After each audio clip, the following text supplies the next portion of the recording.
If you're vulnerable to psychic damage from roguish language, stay away from these gibbering mouths. But if you intend on listening to this podcast about enriching your fantastical group hallucinations, you're too far gone already.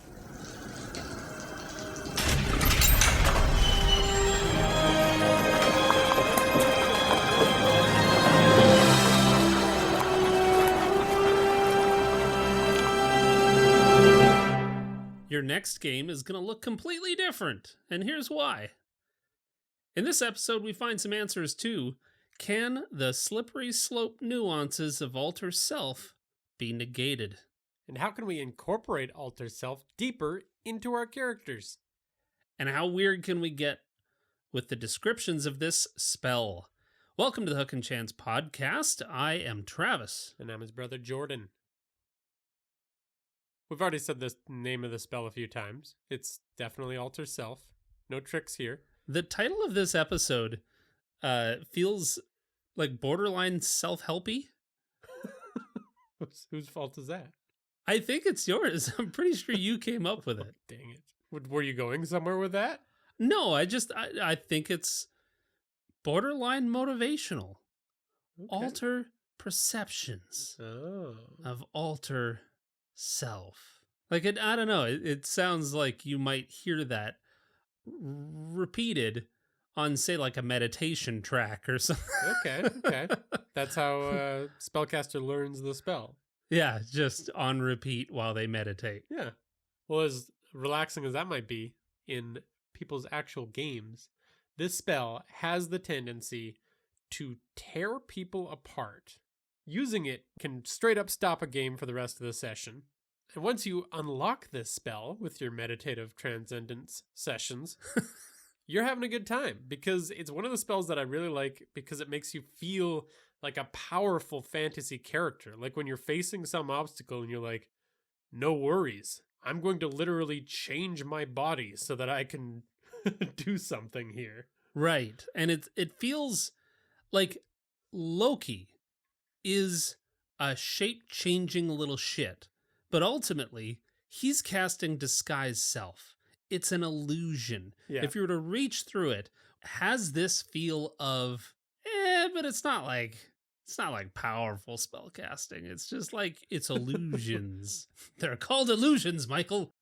But this spell is like, shift who you are at a cellular level. Yeah. And it is buck wild powerful. You're changing reality with this spell, not just, making a fanciful little picture. Yeah.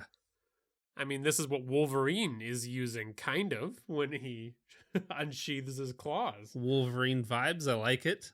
Or T-1000 from Terminator 2, who's constantly shape-changing to look like other people, from cops to whatever, and he's whips out his blade arms. That's a great point, that on some level, you can get up to as much shit as the T-1000. Like, how much chaos did the T-1000 create? Exactly. And like, that's what I think is undervalued about some of the spells in D&D, is some of the most powerful characters from fiction just have the one spell. What more do you want? When will you be satisfied? Here's the thing, though. On the flip side, this spell can just be renamed Slippery Fucking Slope, because it is such a dangerous spell that will ruin friendships and ruin lives between the GM or the DM and the players. Right. Because of the arguments that come up about how specifically to use it. Yes, and there are a couple of very, very specific passages within the description of the spell that I think if Wizards of the Coast took another stab at, they could probably define a little bit better. But it's printed, it's in books, and now it's ruining friendships at tables. Thanks, Wizards. So you're saying don't use it, episode done, or what? This can be real short and simple. Just don't use it. Strike it from your tables. No, what we're trying to say is that if we look at this and we take the rules as written kind of standpoint, there is one side of the coin. And then if you take the other side, which is let's open up a little bit of leeway here, then you've opened the floodgates. And is there a way that we can clarify just a little bit more that both makes the DM and the players happy, and B, also just looking at the spell as written and running with it and having fun with it, and how can we use it to more maximum effect in our games without having to have these diabolical books flying kind of royal rumbles that happen as a result of this spell. And how do we get weird with it, of course, because it's got a lot of creative potential. Can peace and civility be reinstated at the table when a character chooses alter self? Let's find out in the Kinship Camp.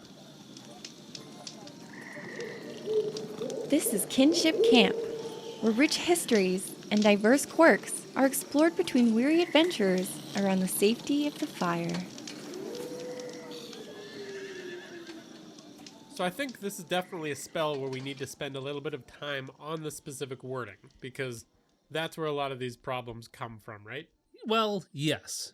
This is where we have to put on our lawyer cap and start to go through that spell line by line and figure out where the offending phrases really are. Yeah. So the basics: casting time of one action, range of self, target self. Its components are verbal and somatic, and it can last up to an hour. And its classes are sorcerer and wizard and artificer, but, there's so many tweaks now that you can basically get any spell for any class at this point. You assume a different form. When you cast the spell, choose one of the following options, the effects of which last for the duration of the spell. While the spell lasts, you can end one option as an action to gain the benefits of a different one. That's a pretty cool point. You can be swapping these out for the entire hour that this spell is active. So there's 3 major abilities of this spell. The first one is aquatic adaptation. So you adapt your body to an aquatic environment, sprouting gills and growing webbing between your fingers. You can breathe underwater and gain a swimming speed equal to your walking speed. So merman, like fish person kind of thing. Like you can just survive. That's very straightforward. One specific use, the least exciting one in my opinion, because who cares about becoming Aquaman? Not me. That's a stance to take, I suppose. But I'll admit that it's useful when you gotta go underwater. Fine. Well, and one of the distinctions there is that it does not turn you into some kind of aquatic creature, which means that technically you're not giving yourself some kind of merperson tail. Yeah. And I'll also state that I think that this ability, is the one that throws a bit of a wrench into this whole spell, because I've seen a lot of people suggest that they want all kinds of other natural adaptations to climb or fly or things like that. Right. It's kind of weird for it to even be a part of this list, but it's there nonetheless. Yeah, right on both counts, because it could have just as easily been skipped. It is oddly specific, but like I say, it's there. You look like Namor, the Submariner. Yeah. Next is the meaty one. Change appearance. You transform your appearance. You decide what you look like, including your height, weight, facial features, sound of your voice, hair length, coloration, and distinguishing characteristics, if any. You can make yourself appear as a member of another race, though none of your statistics change. You also can't appear as a creature of a different size than you, and your basic shape stays the same. If you're bipedal, you can't use the spell to become quadrupedal, for instance. At any time for the duration of the spell, you can use your action to change your appearance in this way again. That's a lot. And this is the one that I think has caused a lot of struggles at the table. This is kind of, like you said, the meaty one, but also the one that could be argued till you're blue in the face. Because, I mean, buckle up. Well, I think that's why this one's so long, too, is because they had to keep tacking on. It's almost like a paragraph of addendums. Yeah. They did the play test. It was very simple. It was like one sentence before the play test, and then they watched all the results of the play test, and they were like, no, they can't do that, nice try, not that either, and they just kept tacking them on. You want to play like that, do you? Here's another addendum. I can do this all day. I write the rules. Try me, you piece of shit. Yeah, so that must have been a great time. Anyways. I feel bad for those playtesters. So there's a few points that we want to make about this part of the spell, the change appearance part. The first being its ability to let you disguise yourself.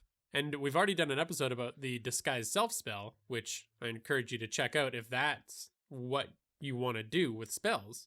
Because this one has some limitations, some different strengths, but like, for example, this spell says nothing about the clothes that you're wearing.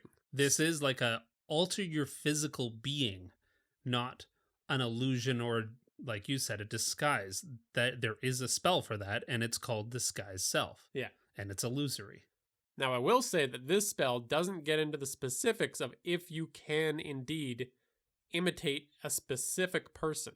Which is weird, because for the number of addendums, Yeah. Yeah. they don't actually address whether or not you can mimic someone else. And there's a lot of room for discussion around that one ability right there.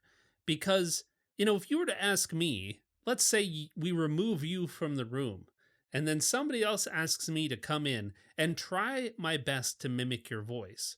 Now I have the physical ability to change the shape and the sound of my vocal cords and the what I can only describe as a resonation chamber inside your noggin of this is how to make that voice. So again, I've got two things against me. The trying to shape my physical form to match yours, but then also my recollection of what your voice actually sounds like. And you and I have known each other for the entirety of your life, and I wouldn't say that I would be accurate in trying to do that. Right. That would take some serious skill. Like spot on, yeah. It's going to take some practice with the spell, I think. So, I might start, if somebody wanted to do this in my game, I might start with the description that Disguise Self gives on this, which is that a creature can inspect your appearance using investigation against your spell save DC. Now, if you want to make it a little more chaotic and random using the dice, you could have the character using the spell make an Arcana or Deception roll when they cast it to get that resonance chamber just right and all the little details that they have to nail, and then set that as the DC that NPCs might be rolling against. See, and I really, really like that, because then I can also adjust a little bit on how likely someone is to know who you are. Like their closeness and proximity to that particular NPC could give them an advantage on detecting whether or not it really is the person or not. Yeah. So there's a lot more play that I have as a GM to just let the player roll and assume that they've nailed it. And then behind my DM screen, I can do all of the other adjustments for how successful that really was. And that's kind of a theme of this spell too, is that if you do want to allow for that creative wiggle room, the DM has to be flexible and be on their toes and be making calls that the spell doesn't define outright. And this is, of course, the core to why this spell causes so many problems, is because it does give a certain amount of wiggle room, and a player is obviously going to argue for that wiggle room. They want to do the cool thing. Yeah. Like, for instance, there's the problem of size. You can alter the height within your same size category. Seems simple on its face. But I would legitimately be on the player's side of this thing. So, Jordan, if you're telling me that a dwarf can become a Goliath. Because they're both medium, you're saying. Yeah, a dwarf is a medium-sized creature. A Goliath is a medium-sized creature, which means that a dwarf could cast Alter Self and then become the size and shape of just a tough giant. Yeah, just like a big friggin', pecs everywhere. And like, I mean, honestly, every dwarf's dream really is just like, I'm tall and I'm ripped and this is awesome. This is a good time. Hey, my dwarves are proud of being dwarves, all right? They don't want to be Goliaths. They can't even grow beards. Touche. But for the sake of argument, that's a 4 to 6 foot height difference. Yeah. But a halfling cannot become a dwarf. Because halflings are in the small category. Right.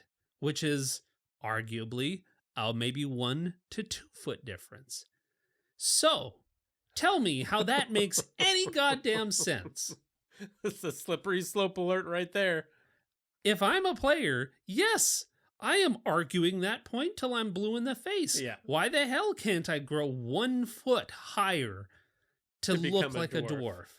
I could be a tall halfling, and you could be a short dwarf. We're probably like a few inches apart. Yeah, we're standing back to back. Yeah. Although I do love the idea of the halfling who is like the star captain of the basketball team in Hobbiton. Star of the courts. So then my next issue is specifically with this one addendum to this spell, and that is your basic shape stays the same. If you're bipedal, you can't use this spell to become quadrupedal. That's an oddly specific example, but let me explain where I really start to have some deep-seated frustrations with that one particular bit of wording. Calm down now. So, based on that ruling, we are suggesting that a human cannot become a centaur, even though they are both medium size, because one is a quadruped. Yeah. Okay, understood.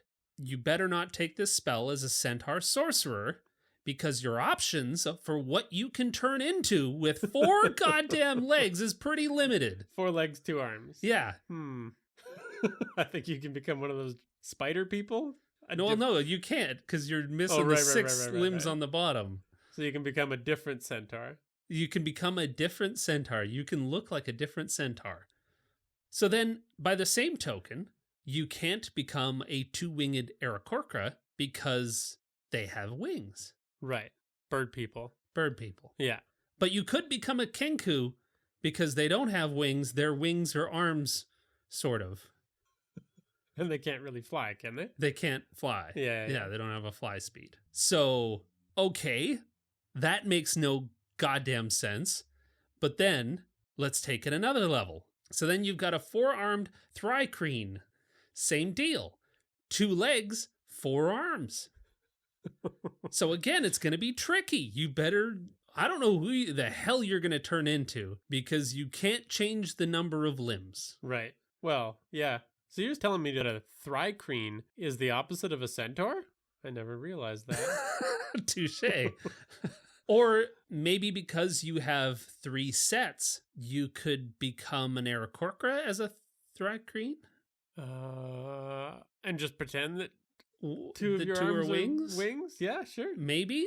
What about that 4-legged centaur again? Even though there's a lot of talk. Yeah, you got 6 limbs and 2 of them can't become feet.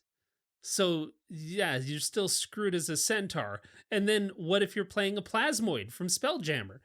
You can just go ahead and get fucked. Because they can do anything with their... Well, they can have 1 limb, or they can have 2. All or right. They can have 1 leg, or they can have 2. Or then they can throw out a little tendril thing. Arguably the best character to play with this spell, I guess. Then what about a Loxodon? The elephant folk. Yeah, does the trunk count as a limb? You tell me that. So then if you can't make a non-functioning trunk, granted the Loxodons have a... they can do stuff with their trunk. But let's say for the sake of argument that you let a player turn into a Loxodon with a non-functioning trunk. Does that count? This is an all-night slippery slope argument. Stop. Okay, all right, I'm done. Limbs ahoy. You get my point, though. That one single line throws so many wrenches into the works of the basic races included within D&D. Yeah. I think my table rule is going to be no limbs. Just no limbs at all. Yeah. You're only allowed to become a ball. torsos. Here's 6 limbs to spread among the party. That's all you'll ever get. Do what you want. And then finally, you have natural weapons. Right. This one's a lot of fun to me. You grow claws, fangs, spines, horns, or a different natural weapon of your choice. Your unarmed strikes deal 1d6 bludgeoning, piercing, or slashing damage as appropriate to the natural weapon that you choose. And you're proficient with your unarmed strikes. Finally, the natural weapon is magic, and you have a +1 bonus to the attack and damage rolls you make using it. So that is dope. You can just sprout a weapon. I love it. And it's fairly simple. The only real debate in this bit is over if you can use dexterity with the natural weapons. Rules as written, only if you're a monk can unarmed strikes use dexterity. I mean, I'd probably allow it though, because it's not going to break my game if somebody's using dexterity.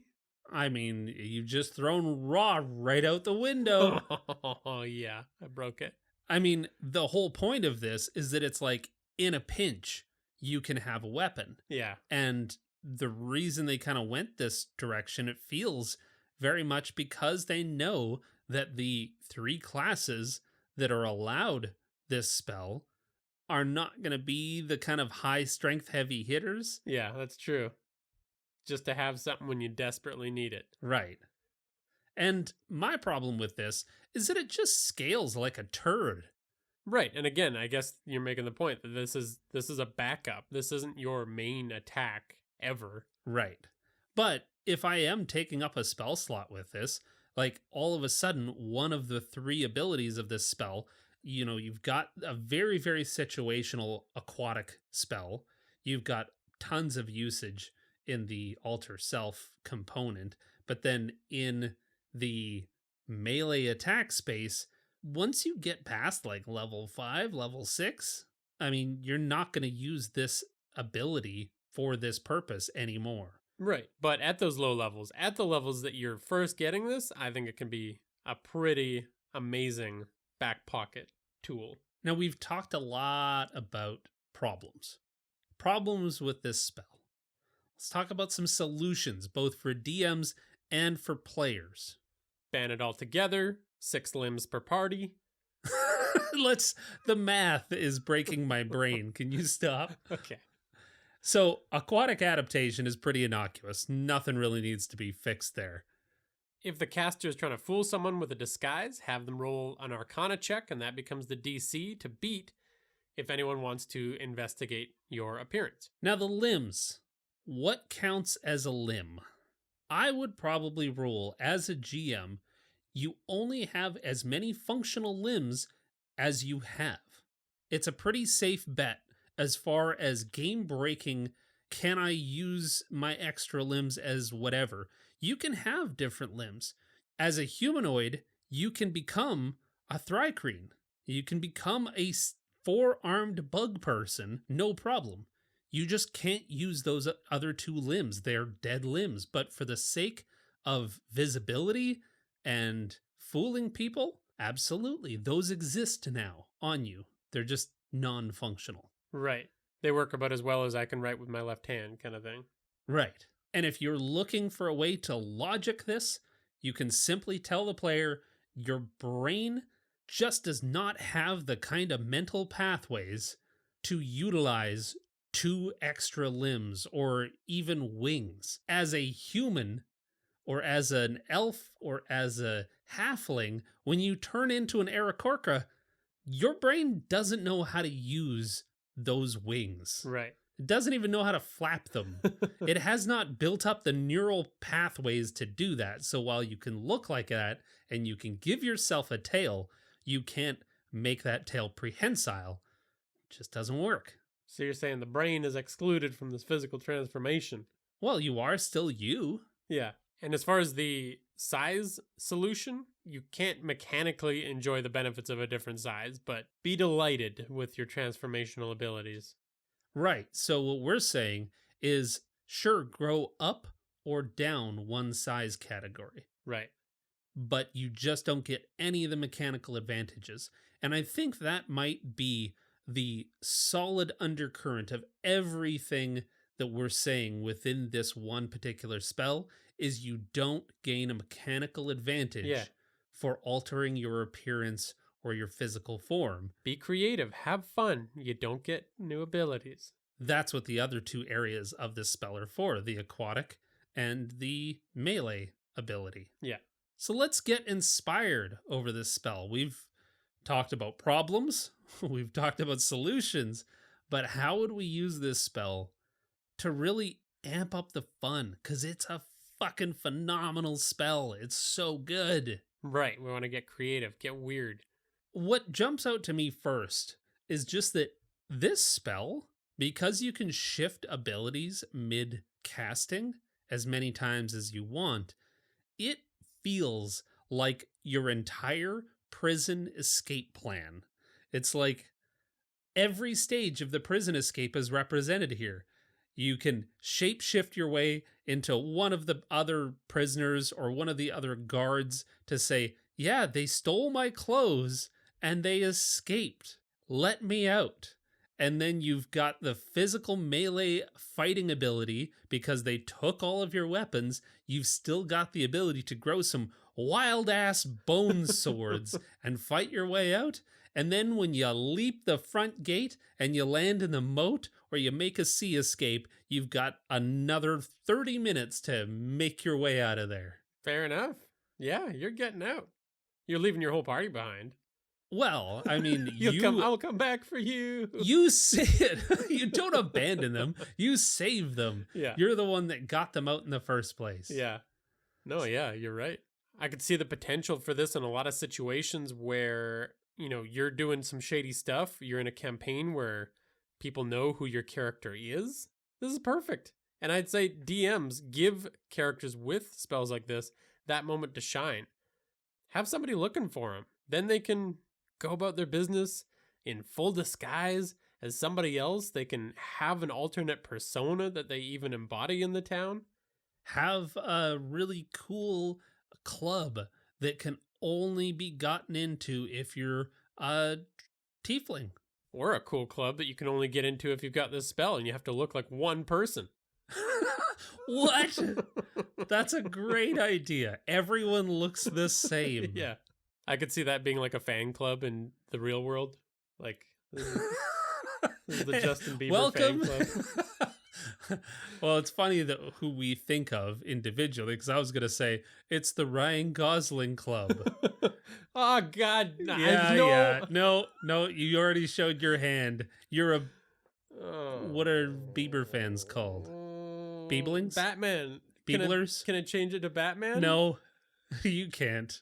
That ship has sailed. That actually wouldn't even work because you'd have to have a costume on top of your Bruce Wayne. We said it can't alter clothes.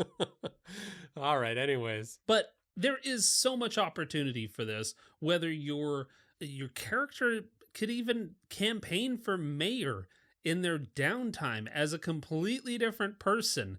This is an ideal spell for someone who's going around screwing shit up. You need an alter ego in order to just conduct business because you've been such a shitty person the rest of the time with your real face. Yeah, good point. You could be a part-time criminal every time your party has downtime.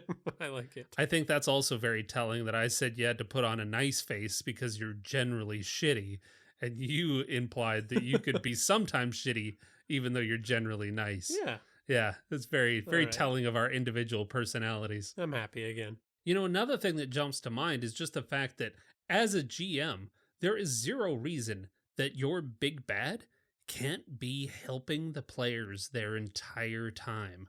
Like, throughout the campaign, the humble, lovely shopkeep that they have come to trust in town is really the big bad that has been pushing them in the direction that they want them to go, because they only have to, those kind of transactional relationships that only last maximum an hour. Yeah. And this isn't even a situation where the party can find their illusion disguise by just slapping them around. Right. They're actually the shopkeeper right now. Yeah. So this spell gives you a ton of wiggle room to go for one of those big, holy shit, At what point were they the bad guy the whole time? Yeah. Did they recently murder them and take their place? Like, what is going on, and who can we trust? This is one of those spells that you can turn back on your players in a pinch. Jiminy the Shopkeep was actually a Balrog all along? That seems like it's gonna fuck with the size thing again. Dang it, you're right. a really small Balrog? He's a very normal. Like a reject Balrog? Anyway. Going back to the player side of things, you've got intimidating and interrogating, which happen almost every damn session. So we've always got this issue of like, you can't fall back onto war crimes. Yeah. So what do? You puff out your chest? Do you smack your fist a couple of times? Look menacing? Maybe twirl a bat? No, you grow terrifying rib cage like protrusions from your fucking face, and you start to intimidate the hell out of your captive. All right. You use alter self to grow a hellmouth in your face. And have a little demon come out of the hellmouth even as your tongue. And start doing the intimidating. Wow. I think we're really bending the rule. This is why we're talking about this episode. And then that demon has puppets and puts on a puppet show, and then you're confused and scared.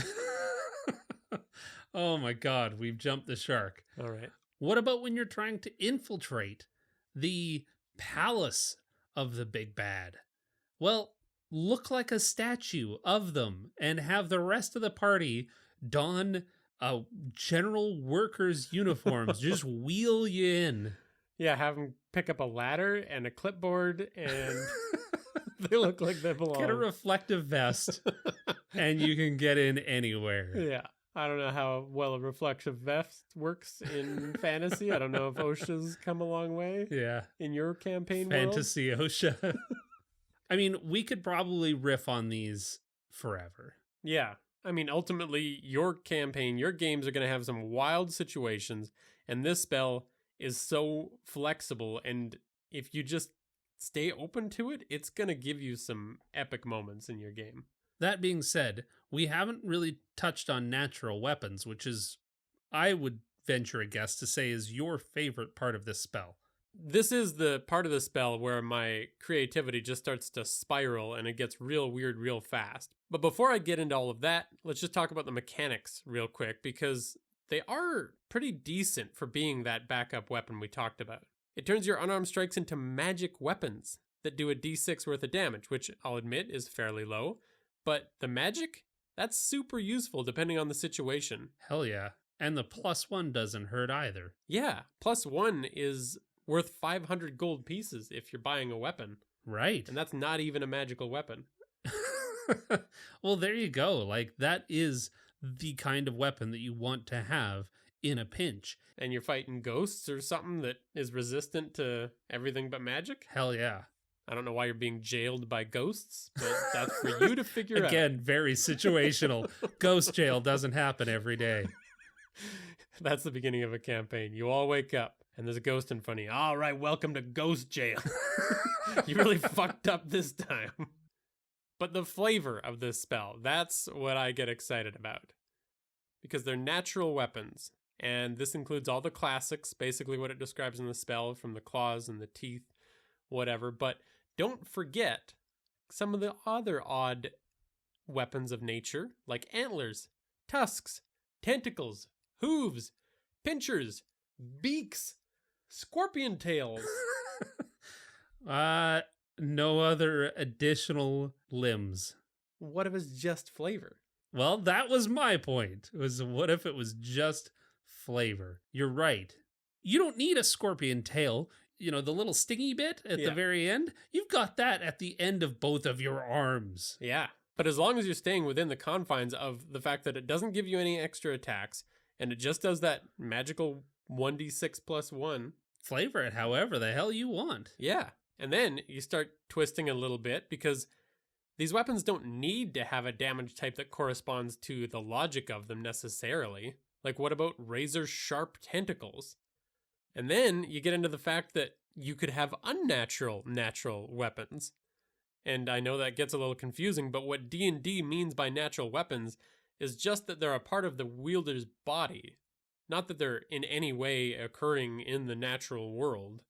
I see where you're going with this. So why can't you have machete arms or Edward Scissorhands hands?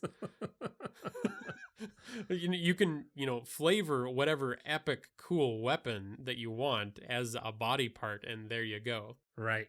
Or if you want to keep it a little more grounded, you could even just harden any body part that you have. Like, you want to just turn into a bare-knuckle boxing champ? Hell, That's pretty cool. Yes. When you're going for the headbutt, you harden that forehead so you can knock someone's ass out. Or in like a climactic kind of like finale with a hated enemy, you'd pull that like, I'm throwing it all down. Right. Out with the spells. Yeah. We're going to go mono a mono. I'm going to cast the spell, and then of course you can get into the weird and the monstrous and flavor it accordingly. Like, why couldn't you have gibbering mouths everywhere? Or you tap into your connection to the demonic world and an arm grows out of your chest that is possessed. Right, and this is where we get into that tricky shit of rules as written. Yeah. Is that you can either give yourself natural weapons or you can change your form. Like, there is just a level that we have to get to where we go and we have a discussion with our GM and we either sort this out or we find some creative ways that we can just say, you know what, we'll let it go. As long as you're not trying to change the mechanics of the game, go crazy. Yeah, as long as you're awesome not spell. Trying to get an advantage. Right. But you're just trying to have fun. I'm going ham. Hey, we didn't yet talk about aquatic adaptation, though. Because it sucks! That seems a little over the line. Situationally, it is awesome. Yeah. Don't put water in my way. All right, I like fine. it. We will skip aquatic adaptation, but we won't skip giving a huge debt of gratitude to our wonderful patrons who made this episode happen. And a special welcome to our new patron, Deadman. And to all the rest, we always appreciate you, Kirk T, Ninja Ducky, Sue Art, Blackthorn, First Law, Peacock Dreams, DM Thunderbum, Marley R, Time Warp, Dangerous Marmalade, Zach G, No Ma'am, Michelle T, Aldlerius, Chris F, The Senate, Lucas D, Lila G, GM Tim, Nevermore, Thomas W, Ty N, Heavy Arms, Aldros, Leprechaun, and Will HP. Thank you all so much. This really doesn't happen without you folks. Thanks also to Tabletop Audio for the sound effects you heard in this episode. You can follow us at Hook and Chance on Twitter, Facebook, Instagram, and Reddit. You can join an incredible community of players and DMs that are full of really cool ideas. You can add your own cool ideas to their games by joining our Discord. Thanks for listening, and grow a mouth from your games. mouse as you turn into a centaur, gaining 16 extra arms, each of them on your fingertips. You've got None of that is Wolverine claws.